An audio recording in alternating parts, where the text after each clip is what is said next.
1 hour later. Hotter than the month of June, so we should go beach now.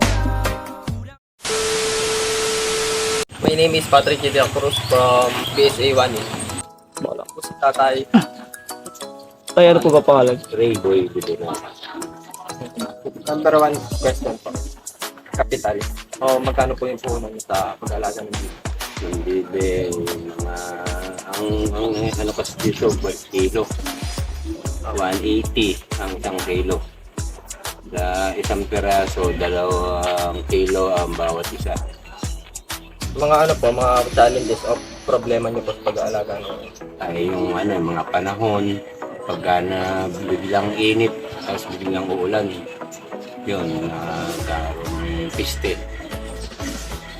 number 3. Breed or type of animal? Informe sa, ano, informe sa lahi, gano'n. Boy, sandal ako. Reason sandal. of raising. Ano po yung ano po, dahilan niyo kung bakit kayo nangalaga? Pwedeng pang negosyo po, pwedeng pang sariling ano, para sa pag naghahanda, hindi ka nabibili ng ano, hindi ka nabibili na wala ng ano, bibig ano. Number 5 po, management practice or yung pagpapakain niyo po yung paglilinis. Ganun. Ay, kailangan medyo malinis sa tubig, ganyan. Ano po yung pinapakain? Ay, ano, integra. Number 6 po, market. Is of yung binigay. Yun yan, ano, bali per kilo, 180 per kilo. Buhay po yung binigay. Okay. Next day.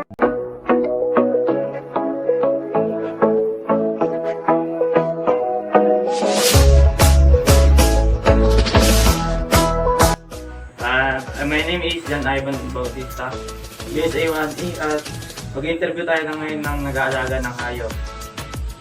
At ito po kasama namin si... Mrs. Rosalinda Antonio. Unang tanong po, Capital, magkano po yung naging puhunan niyo? O puhunan niyo? Ang puhunan kasi, 50,000 dumalagitan ni baka. Umpisa na, siyempre. Tapos, palalakihin natin mga 2 years, maglalandi yun. Siyempre, ipabuhulog, ipa-AI. Kaya ang puhunan kasi sa pagbulog, pagka yung AI, 800 lang. Pagka naman sa bulog, 2,000 hanggang 2,500. O, ano next na kasunod? Walang tanong po, challenges po sa pag-aalaga po niyo ng baka. Ang challenge doon, yung halimbawa, magkasakit, masiton, ang baka. Yun ang pinaka-challenge, yung magkasakit yung baka. Siyempre, pag nagkasakit, ipabibitin na yun mo. Anong... Anong tanong po, anong type ng baka yun? Breed po, gano'n? Ay ang inaalagaan namin. Graham. Tapos ko doon ako. Hindi ko alam yun, Graham ba yun? Oh, bravo. Graham ba yun? Graham ako. Apo. Yun ang inaalagaan namin baka nung kami sanay. Kasi yung baka na yun, Graham ba? Apo. Madali siyang maglandi. At doon kami sanay sa ganung klase ng baka. Pang-apat po, reason for raising.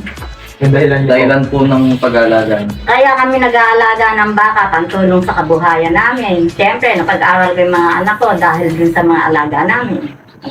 Next po, management practice, pagpapakain po. Tsaka Ang pagpapakain, halimbawa, walang may ginikan, o kaya pagsasakate, o kaya pulot at dara. huli po, yung market po, kung magkano po yung bentahan.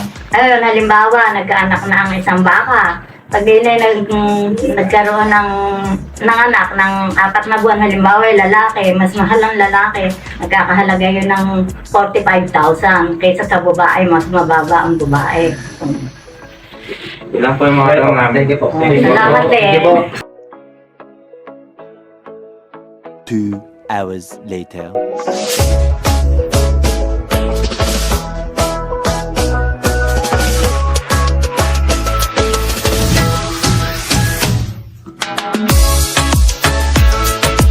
Maganda ka po sa ating lahat. Pinapakilala ko po sa inyo si Ate Narisa. Isa po siya ang nag-aalaga ng kambing. Then Risa, tanong ko lang po, magkano po naging kapital niyo po sa pag-aaral niyo? Talagyan na natin nasa 10,000. May mga problema po ba kayong pinagdaan or challenges po na Meron. Kasi hindi natin maiwasan yung nagtatayo ng kami. Yan. Nakakawala. Ayun. ano po yung type po ng animal na nilagay? Tsaka po, ano po yung breed? May Boer, may Tagalog, may ano yung sinabi mo kayo na isa? Anglo. Yun. Ito naman po, based on for racing, ano po yung dahilan nyo kung bakit nagalaga po kayo ng So, syempre pati, pantay-dag kabuhayan. management practice? Ano po yung mga paraan na sa pagpapakain po ng mga kambing? Ano lang, isinusuga. Yan. Pagka maliit pa sila, yung kawawalan na muna syempre yung mga anak.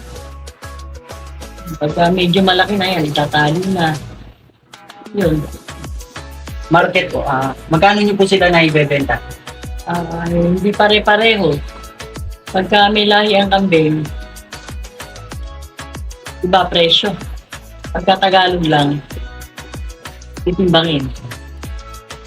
Ayun lang po yung mga katanungan po. Maraming salamat po. Thank you po. Salamat po. Yeah, let's grab our boards and run, run, run, run, run to the nearest shore.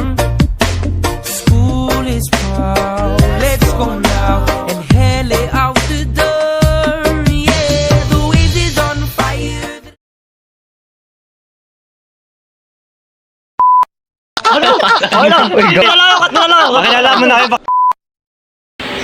We're from Vision. Ulit.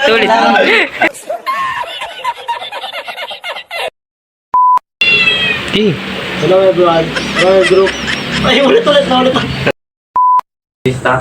I'm BSA 1A at